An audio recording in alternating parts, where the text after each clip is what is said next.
ଏହି ଭିଡ଼ିଓର ପ୍ରାୟୋଜକ ହେଉଛନ୍ତି fashion king the number 1 garment shop Rajanagar ଛକ ମେନ୍ ରୋଡ୍ ଜୟପୁର।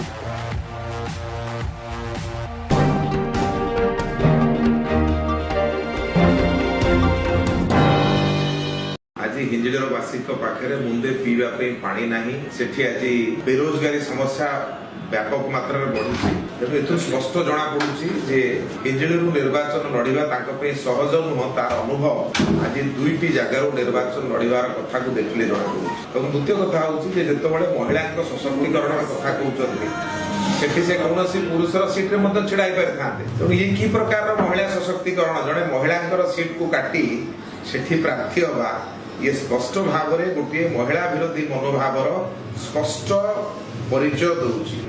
19 वर्ष भितर निज निर्वाचन मंडली को सजाड़ सक्षम ही ना आज पुणी आउ गोटे आश्रा खोजी बीजेपी।